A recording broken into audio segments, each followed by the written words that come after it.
Kapitulli 12. Veprimi efikas.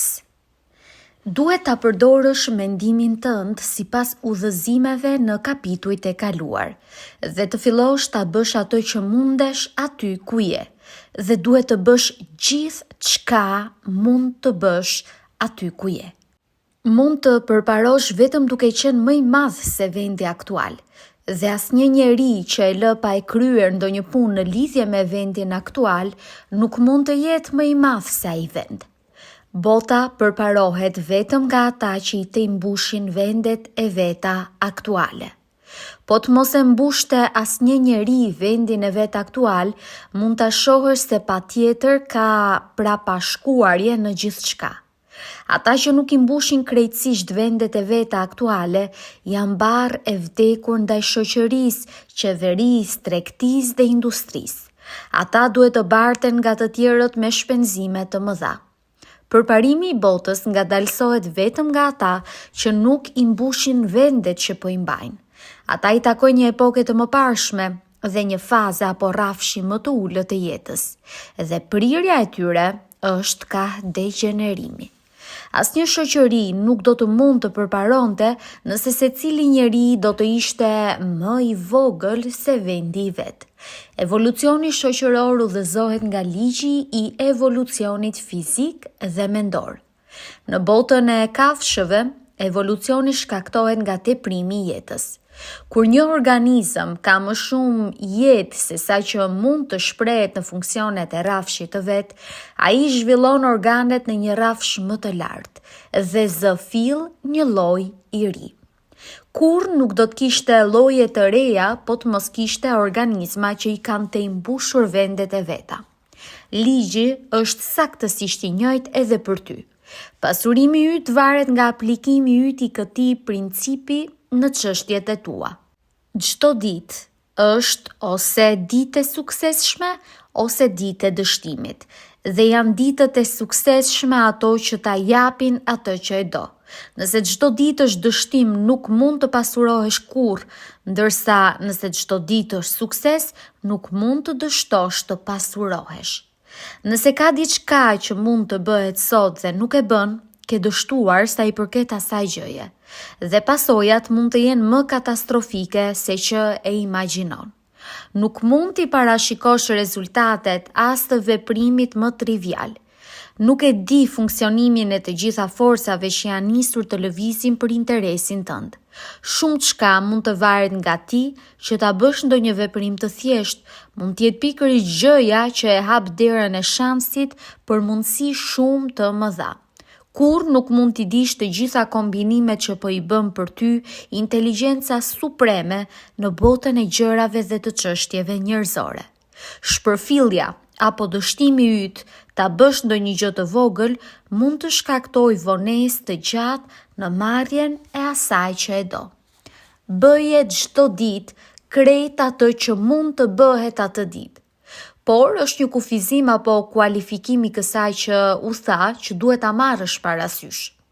Nuk do të punosh në mënyrë raskapitse apo të turresh verbërisht në biznesin tënd në përpjekje për të bërë numrin më të madh të mundur të gjërave në kohën më të shkurtër të mundshme. Nuk do të provosh ta bësh sot punën e së nesërmes apo ta bësh punën e një jave për një ditë.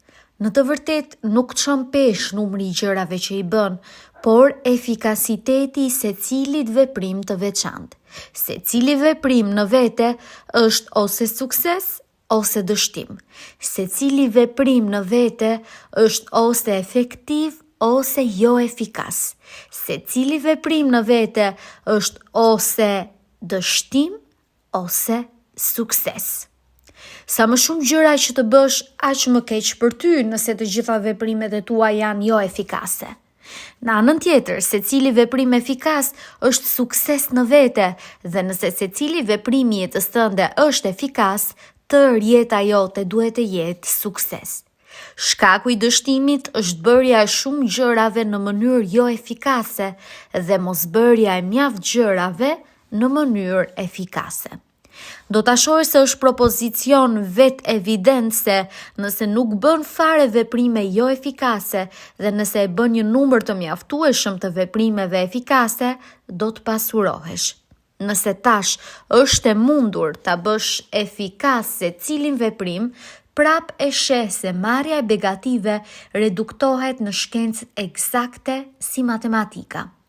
Çështja kthehet pra në pyetjet se a mund ta bësh secilin veprim sukses në vete, dhe këtë mund ta bësh me garanci. Mund ta bësh sukses secilin veprim, sepse krejt fuqia që punon me ty dhe krejt fuqia nuk mund të dështoj. Fuqia është në shërbimin tënd, dhe për ta bërë secilin veprim efikas, duhet vetëm ta vësh fuqinë tënde në të.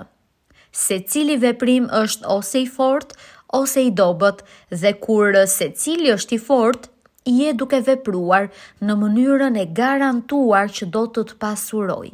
Secili veprim mund të bëhet i fortë dhe efikas duke mbajtur vizionin tënd ndërsa po e bën atë, dhe duke e vënë në tërë fuqinë e besimit dhe qëllimin tënd. Kjo është pika ku dështoj njerëzit që ndajnë fuqinë mendore nga veprimi personal. Ata e përdorin fuqinë e mendjes në një vend dhe në një kohë dhe veprojnë në një vend dhe në një kohë tjetër.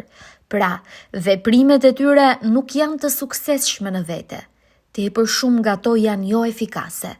Por nëse krejt fuqia shkon në secilin veprim, pavarësisht se ai rëndomt, secili veprim do të jetë sukses në vete. Dhe me që në natyrën e gjërave, secili sukses ja hap rrugën sukseseve të tjera, përparimi yt drejt asaj që e do dhe përparimi i asaj që e do ka ti do të bëhet gjithnjë e më i shpejt. Mbaje mend se veprimi i suksesshëm është kumulativ, grumbullues në rezultatet e veta. Me që dëshira për më shumë jetë është e qëndësishme në krejt gjërat, kur një njeri nis të lëviz ka jeta më e madhe, më shumë gjëra i ngjiten dhe ndikimi i dëshirës së tij shumë fishohet. Bëje çdo ditë krejt atë që mund ta bësh atë ditë dhe bëje secilin veprim në mënyrë efikase. Kur them se duhet ta mbash vizionin tënd ndërsa po e bën secilin veprim sado trivial apo të rëndomt, nuk dua të them se nevojitet që tërë kohën ta shohësh vizionin në mënyrë të dallueshme në detajet e tij më të vogla. Do të duaj të jetë puna e orëve tua të kohës së lirë që ta përdorësh imagjinatën tënde për detalet e vizionit tënd dhe ti mendosh ato derisa të fiksohen fort në kujtesë. Nëse dëshiron rezultate të shpejta, kaloje praktikisht krejt kohën tënde të lirë në këtë praktik. Përmes zhytjes në mendime, vazhdimisht do ta kesh pikturën e asaj që e do, deri edhe tek detajet më të vogla, të fiksuar kaq fort në mendjen tënde dhe kështu të transferuar plotësisht në mendjen e substancës së paformë, saqë gjatë orëve të tua të punës të duhet vetëm t'i referohesh mendërisht pikturës për ta stimuluar besimin dhe qëllimin tënd dhe t'i shkaktosh përpjekjet e tua më të mira. Zhytu me mendime. Zhytu me mendime në pikturën tënde në orët e lira deri kur vetëdia jote është kaq e mbushur me të sa që mund ta kaplosh menjëherë. Do të bësh kaq i entuziazmuar me premtimet e saj të ndritshme, sa që thjesht mendimi për të do t'i thërrasë energjitë më të fuqishme të tërë qenies tënde. Le ta përsërisim edhe një herë syllabusin ton, dhe duke i ndëruar pak fjalit përmbyllëse, ta sjellim në pikën ku arritëm tani. Është një lëndë menduese, nga e cila ndërtohen të gjitha gjërat, dhe e cila në gjendjen e vet origjinale i përshkon, i depërton dhe i mbush ndër hapësirat e universit. Një mendim në këtë substancë e prodhon gjën që imagjinohet nga mendimi. Njeriu mund të formojë gjëra në mendimin e vet dhe duke e impresionuar mendimin e vet në substancën e paformë, mund të shkaktojë që gjëja për të cilën ai mendon të krijohet. Për ta bërë këtë, Njeriu duhet të kalojë nga mendja garuese në mendjen krijuese. Ai duhet ta formojë një pikturë të qartë mendore të gjërave që i do dhe ta bëjë me besim dhe qëllim. Krejt atë që mund të bëhet çdo ditë duke e bërë secilën gjë në mënyrë efikase. Kapitulli 13. Futja në biznesin e duhur. Suksesi në cilin do biznes varet së pari nga posedimi yt i aftësive të zhvilluara mirë që kërkohen në atë biznes. Pa aftësi të mirë muzikore, askush nuk mund të ketë sukses si mësues i muzikës. Pa aftësi mekanike të zhvilluara mirë, askush nuk mund të arrijë sukses të madh në asnjë nga zanatet mekanike. Pa takt dhe aftësi tregtare, askush nuk mund të ketë sukses në aktivitete tregtare. Por posedimi aftësive të kërkuara në gjendje të zhvilluar mirë në profesionin tënd nuk e siguron pasurimin. Ka muzikantë që kanë talent të shquar dhe prap mbesin të varfër. Ka farkëtar, punëtor drurje, kështu me radhë, që kanë aftësi të shkëlqyeshme mekanike, por që nuk pasurohen, dhe ka tregtar me aftësi të mira të merren me njerëz që megjithatë dështojnë. Aftësitë e ndryshme janë veglat, është esenciale të kesh vegla të mira, por është po ashtu esenciale që vegla të përdoren në mënyrën e duhur. Një njeri mund ta marrë një sharë të mpret, një kënd metalik, një zdruks të mirë e kështu me radhë dhe ta ndërtojë një mobilje të bukur. Një njeri tjetër mund t'i marrë veglat e njëjta dhe të nisë të punojë që ta bëjë kopje artikullin, por prodhimi i tij do të jetë rëmuj. Ai nuk e di si t'i përdor veglat e mira në mënyrë të suksesshme. Aftësitë e ndryshme të mendjes tënde janë veglat me të cilat duhet ta bësh punën që do të të pasurojë. Për ty do të jetë më e lehtë të kesh sukses nëse futesh në një biznes për të cilin je i pajisur mirë me vegla mendore. Përgjithsisht, do t'ja dalësh më së miri në atë biznes që do t'i përdor aftësitë tua më të fuqishme, ato për të cilat përshtatesh më së miri natyrshëm. Por ka edhe kufizime në këtë formulim. Asnjë njeri nuk duhet ta shohë prirjen e tij si të fiksuar në mënyrë të pandryshueshme nga prirjet me të cilat është lindur. Mund të pasurohesh në cilin do biznes, por nëse nuk e ke talentin e duhur, mund ta zhvillosh atë talent. Kjo thjesht do me thënë se do të duhet i ndërtosh veglat e tua ndërsa përparon, në vend se ta kufizosh veten, ti përdorësh ato me të cilat je lindur.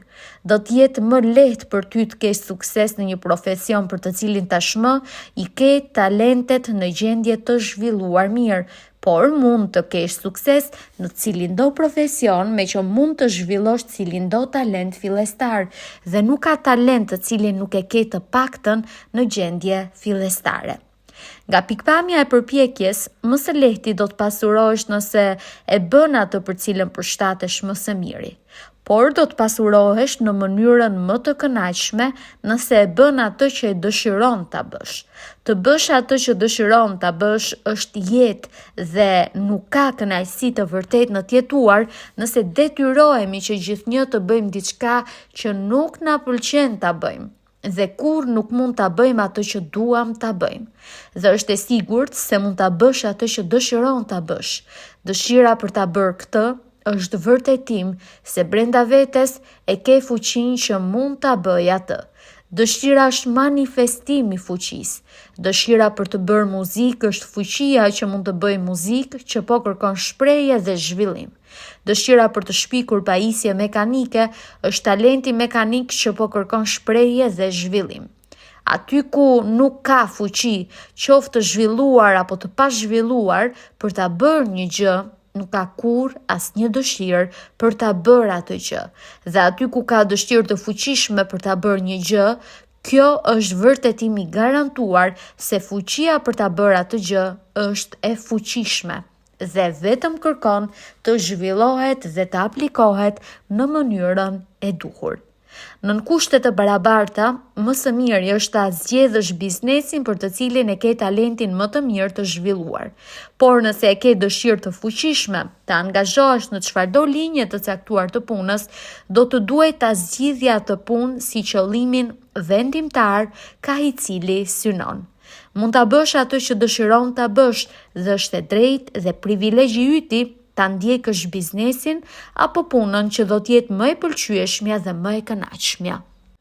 Nuk je i obliguar ta bësh atë që nuk të pëlqen ta bësh dhe nuk do të duhet ta bëje po si mjet për të cilë tek bërja e gjës që dëshiron të bësh. Nëse ka gabime të kaluara pasojat e të cilave të kanë vënë në biznes apo ambient të padëshirueshëm, mund të jesh i obliguar që për sa kohë ta bësh atë që nuk të pëlqen ta bësh. Por mund ta kthesh këtë bërje në diçka të këndshme, duke e ditur se ajo po e bën të mundur që ti të vish tek bërja e asaj që dëshiron ta bësh. Nëse ndjerë se nuk je në profesionin e duhur, mos vepro tepër me nguti duke provuar të kalosh në një mënyrë tjetër. Mënyra më e mirë përgjithsisht për ta ndryshuar biznesin apo ambientin tënd është përmes rritjes. Mos u frikso ta bësh një ndryshim të papritur dhe rrënjësor nëse paraqitet shansi dhe ndjehesh pas gjykimit të kujdesshëm se ky është shansi i duhur. Por kurrë mos ndërmerr veprim të papritur apo rrënjësor kur je në dyshim për urtinë e veprimit të tillë. Kurrë nuk ka asnjë nxitim në rrafshin krijues dhe nuk ka mungesë të shansit. Kur del nga mendja garuese, do ta kuptosh se kurrë nuk ke nevojë të veprosh me nguti, askush tjetër nuk do të mundet për gjën që dëshiron ta bësh. Ka mjaft për të gjithë. Nëse një vend zihet, një vend tjetër më i mirë do të hapet për ty pak më larg. Ka kohë me bollëk. Kur je në dyshim, prit. Ktheu në zhytjen dhe në mendimin e vizionit tënd dhe rrite besimin dhe qëllimin tënd. Dhe në çdo mënyrë të mundshme, në kohët e dyshimit apo pa vendosmërisë, kultivoje mirënjohjen. 1 apo 2 ditë të kaluara në kujtimin e vizionit të asaj që e do dhe në falenderimet e zellshme se po e merr atë, do ta sjell mendjen tënde në marrëdhënie të afërt me Supremen, saqë nuk do të gabosh kur të veprosh. Është një mendje që di gjithçka ka për t'u ditur dhe mund të vish në unitet të afërt me këtë mendje përmes besimit dhe qëllimit për të përparuar në jetë. Nëse ke mirënjohje të thellë, gabimet vijnë nga të vepruarit e ngutshëm apo nga veprimi në frikë apo dyshim apo në harresën e motivit të duhur, që është më shumë jetë për krejt dhe më pak për askënd. Ndërsa shkon në mënyrën e garantuar, shanse do të vinë në mënyrë gjithnjë më të madhe dhe do të duhet të jesh shumë i qëndrueshëm në besimin dhe qëllimin tënd dhe të rish në kontakt të afërt me krejt mendjen përmes mirënjohjes me respekt të thellë. Bëje krejt ato që mund ta bësh në mënyrë të përsosur çdo ditë, por bëje pa nguti, pa shqetësim apo pa frikë. Lëviz sa më shpejt që mundesh, por kur mos u ngut. Kujtoje se në momentin që nise ngutesh, pushon se qeni krijues dhe bëhesh garues. Zmbrapse përsëri në rrafshin e vjetër. Sa herë që e gjen veten duke nxituar, ndalo. Fiksoje vëmendjen tënde në imazhin mendor të gjës që e do dhe fillo të japësh falënderime që po e merr atë. Të praktikuarit e mirënjohjes kur nuk do të dështoj në forcimin e besimit tënd dhe për të rritjen e qëllimit tënd. Kapitulli 14. Impresioni i rritjes. Pavarësisht se a e ndryshon profesionin tënd apo jo, veprimet e tua në të tashmen duhet të jenë ato që lidhen me biznesin në të cilin je i angazhuar tani. Mund të futesh në biznesin që do duke përdorur në mënyrë konstruktive biznesin në të cilin je tashmë, duke bërë punën tënde të përditshme në mënyrë të garantuar. Dhe për aq sa ke të bësh me njerëz të tjerë në biznesin tënd, qoftë personalisht apo me shkrim, mendimi kryesor i të gjitha përpjekjeve të tua duhet të jetë që mendjeve të tyre tua përçosh për shtypjen e rritjes.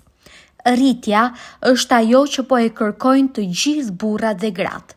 Është tytja e inteligjencës së paformë brenda tyre që kërkon shprehje më të plotë. Dëshira për rritje është e qëndrueshme në krejt natyrën. Ajo është impuls themelor i universit. Të gjitha aktivitetet njerëzore bazohen në dëshirën për rritje. Njerëzit kërkojnë më shumë ushqim, më shumë rroba, strehim më të mirë, më shumë luks, më shumë bukuri, më shumë dije, më shumë kënaqësi, rritje në diçka, më shumë jetë. Çdo gjë e gjallë është nën këtë nevojë për përparim të vazhdueshëm. Aty ku ndalet rritja e jetës, menjëherë arrin prishja dhe vdekja. Njeriu e di këtë instinktivisht dhe prandaj është gjithmonë në kërkim për më shumë. Ky ligj i rritjes së përhershme është përshkruar nga Jezusi, Isai, në parabolën e talenteve. Vetëm ata që fitojnë më shumë vazhdojnë të kenë, por atij që nuk ka, do t'i merret edhe ajo që e ka. Dëshira normale për pasuri të shtuar nuk është gjë e keqe apo e qortueshme, ajo është thjesht dëshira për jetë më të begatshme. Ajo është aspirat. Dhe me që ajo është instinkti më i thellë i natyrave të veta, të gjithë meshkujt dhe femrat tërhiqen nga ai që mund t'ju jap atyre më shumë nga mjetet e jetës. Duke ndjekur mënyrën e garantuar siç është përshkruar në faqet paraprake, ti po merr rritje të vazhdueshme për veten dhe po ja jep atë të gjithëve me të cilët ke punë. Ti je qendër krijuese nga e cila rrezatohet rritje për të gjithë. Ji i sigurt për këtë dhe përçoja sigurinë e faktit se cilit burri, gruaje dhe fëmije me të cilin vjen në kontakt. Pavarësisht sa i vogël është transaksioni, qoftë edhe shitja e vetëm një lëpirë se je një fëmijë të vogël, vëre në të mendimin e rritjes dhe sigurohu që klienti është impresionuar me mendimin. Përçoje për shtypjen e përparimit me gjithçka që bën, ashtu që të gjithë njerëzit do ta pranojnë për shtypjen se ti je njeri përparues dhe se i përparon të gjithë ata me të cilët merresh. Bile edhe njerëzit që i takon në mënyrë shoqërore, pa ndonjë mendim për biznes dhe të cilëve nuk provon të ushqesësh asgjë, i jepua mendimin e rritjes. Këtë përshtypje mund ta përçosh duke mbajtur besimin e patundur se ti vet je në rrugën e rritjes dhe duke e lejuar këtë besim ta frymëzoj, ta përmbush dhe ta përshkoj secilin veprim. Gjithçka që bën, bëje me bindjen e fortë se je personalitet përparues dhe se po i jep secilit përparim. Ndjeje se po pasurohesh dhe se duke e bërë këtë, po i pasuron të tjerët dhe po dhuron përfitime në të tërën. Mos u mburr apo lëvdo për suksesin tënd, apo të flasësh për të papasur nevojë. Besimi i vërtet nuk është kurrë mburracak. Kurdo që e gjen një person burracak, e ke gjetur dikë që fshehtësisht është plot dyshime dhe i friksuar.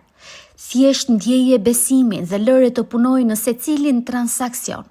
Le ta shpreh secili veprim dhe ton dhe shikim sigurinë e qetë se po pasurohesh, se tashmë je i pasur. Fjalët nuk do t'jenë të nevojshme që t'ja komunikojmë të tjerëve këtë ndjenjë, ata do ta ndjejnë ndjesinë e rritjes kur janë në prezencën tënde dhe do të tërhiqen prap ka ti. Duhet ju bësh përshtypje të tjerëve ashtu që të ndjehen se në shoqërimi me ty do të marrin rritje për veten. Kujdesu t'ju japësh atyre vlerë të përdorjes më të madhe se sa vlera monetare që po e merr nga ta. Bëje këtë me krenari dhe bëjua me dije të gjithëve dhe nuk do të kesh mungesë të klientëve. Njerëzit do të shkojnë aty ku ju jepet rritje dhe supremja që dëshiron rritje në krejt dhe që i di krejt do të lëviz ka ti, burra dhe gra që nuk kanë dëgjuar kurrë për ty. Biznesi ju do të rritet shpejt dhe do të befasohesh me përfitimet e papritura që do të vinë. Do t'jesh i Zoti që ditë pas dite të bësh kombinime më të mëdha, të sigurosh përparësi më të mëdha dhe të vazhdosh në një profesion më të përshtatshëm nëse dëshiron ta bësh këtë. Por duke e bërë krejt këtë, kur nuk duhet ta lësh në harresë vizionin tënd të asaj që e do, apo besimin dhe qëllimin tënd për ta marrë atë që e do. Më lejo të ta them këtu edhe një fjalë paralajmëruese në lidhje me motivet. Ruaju nga joshja tinzare për të kërkuar fuqi mbi njerëzit e tjerë. Asgjë nuk është më e këndshme për mendjen e paformuar apo të zhvilluar pjesërisht sesa ushtrimi i fuqisë apo i dominimit ndaj të tjerëve. Dëshira për të sunduar për kënaqje të vetes ka qenë mallkimi i botës, por epoka të panumërta mbretër dhe sundues e kanë larë tokën me gjak në betejat e tyre për t'i zgjeruar sundimet e veta. Kjo jo për të kërkuar më shumë jetë për të gjithë, por për të marrë më shumë fuqi për veten. Sot, motivi kryesor në botën biznesore dhe industriale është i njëjtë. Njerëzit i rreshtojnë ushtritë e tyre në Evropë dhe i shkatërrojnë jetët dhe zemrat e milionave në përleshje e të çmendura në fakt për fuqi mbi të tjerët. Mbretërit tregtar si mbretërit politik frymëzojnë nga epshi për fuqi. Jezusi, Isai, e pa këtë dëshirë për zotërim si impulsin lëvizës të asaj bolte të keqe, të cilën përpiqej ta përmbys. Lexoi kapitullin e 23 të Mateut dhe shije se si e përshkruan ai epshin e farisëve për t'u quajtur padron, për t'u ulur në vende të larta, për të tiranizuar mbi të tjerët dhe për t'i rënduar shpinat e atyre me fatkeqësi. Dhe vëreje se si e krahason ai këtë epsh për sundim me kërkimin vëllazëror për të mirën e përbashkët, në të cilën i thërret pasuesit e tij. Ruaju nga joshja për të kërkuar autoritet, për t'u bërë padron, për t'u konsideruar si ai që është mbi turmën e zakonshme, për t'u bërë përshtypje të tjerëve me shfaqje luksoze kështu me radhë. Mendja që kërkon zotërim ndaj të tjerëve është mendja garuese dhe mendja garuese nuk është ajo krijuese. Për ta zotëruar ambientin dhe fatin tënd, nuk është fare e nevojshme të sundosh mbi njerëzit e tjerë dhe vërtet kur bie në luftën e botës për vende të larta, nis të pushtohesh nga fati dhe ambienti dhe pasurimi yt bëhet çështje shansit dhe spekulimit. Ruaju nga mendja garuese.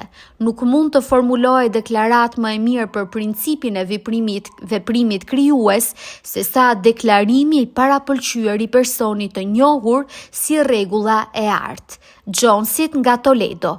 Çka dua për veten, e dua për secilin.